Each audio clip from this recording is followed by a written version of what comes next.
Hello, wine-drinking people. Time for more of what I've had to drink yesterday. Our good friend Mark Rafferty and Lysadia Schlusmeyer were in to see us and taste us on some wines. I think Bob Daniel was there. I think some other new guy was there from Transatlantic too. Please, people, when you come by to see us at the Wine Watch, you don't have to bring an entourage, okay? We're a small shop. The last thing we need is 4 freaking people to come and taste us on wine, all right? Okay, enough said. All right, we started out with a little Arnese from Giacosa Frateli. This is a wine we've had in the store. Typical Arnese from Roero, and you get that lovely seashell kind of minerality. Everyone wants to show you their fossils when you go to Roero, and lovely fresh apple blossom and melon fruit there. Really clean on the tongue. You get a little bit of that minerality, that tongue-tingling minerality that leaves the impressions of effervescence on your tongue. Very good example of this varietal, and $21, a relative bargain. Don't think you can fool me because you put a cheap wine in a brown bag. All right, I'm going to sniff that out 90% of the time, as I did this time. You know, for some reason, they keep trying to sell me B&G wines, which there's nothing wrong. They make some decent wines at B&G, but they're all over the supermarkets in France, Total Wine, and everywhere else. This is a big bulk supermarket wine producer. They don't belong here at the Wine Watch, and we have plenty of other Côte de Provences that are delicious. This one was a letdown, as usual, from our friends at Barton & Juster. Wah wah. And does it get our lowest rating of eh? Well, we'll give it the eh. All right.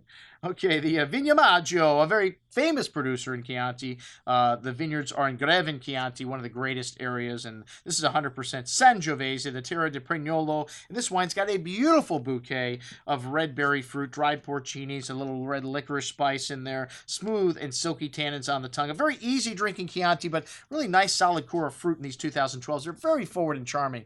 You know, the 2012 vintage already very showy, some nice earth notes at the end, and excellent Chianti.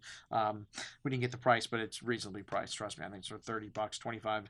Anyways, Mark routinely forgets to give me prices. I rattled him with the B&G wine. And the Daou Cabernet Sauvignon Reserve from Paso Robles. This is a winery. We sell a lot of their wines. The Daou brothers making some outstanding juice. And this wine's got a good amount of dark currant, cassis, currant berry fruit, tobacco spice, fresh plowed earth, black pepper. Really nice complexity, and even bigger on the second day. That's the sign of a truly great wine. That is why I keep wines for the second day. And these 2012s from Paso Robles look really good. Big, but still smooth and round. The Paso Robles wines, to me, are more forward and more approachable when they're young. But this wine is very big, and it's got all that nuance and spice on the nose coming through on the finish. Really opens up beautifully. I'm guessing it would last at least 5 to 7 years or more. Excellent juice. Again, no price on that one. All right, the Daou Soul of the Lion. And this is it's the big boy from Daou, $128.25. Man, woo! For Paso Robles wines, there's not many people getting that kind of coin, but these guys are getting good press. They've got 95 plus scores from Parker on this, and it's got 3% Petit Verdot in it, and it's from the Adelaida AVA or region of Paso Robles. They're starting to, you know, put regions down in Paso Robles, which is good because it's a big area, and this wine. This is just beautiful, man. Wow, very well endowed. Good amount of sweet black cherry fruit, almost liqueur-like in concentration and richness. Tobacco spice, dark chocolate. Really ripe and forward, but on the palate, this wine is big. It's got some tannins, and it needs a little bit of time, but it's everything in proportion. A long layered finish.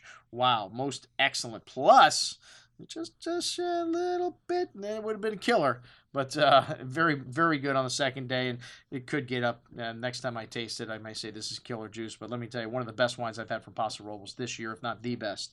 All right, the Daou Pessimist, and I am the eternal pessimist. Or is it optimist? Which one am I? It depends what day of the week it is, really.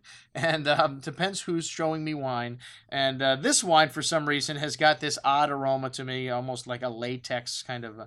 And Syrah Petit Syrah and Zinfandel. And that rubbery latex note, just really off-putting on the nose to me. Black tar, bitter cocoa, black cherry, blackberry fruit, a little smoky character. And even on the second day, it had that rubberiness and this graham cracker note to the finish. Very sweet wine on the palate. But you know what? Kind of strangely pleasing in a way.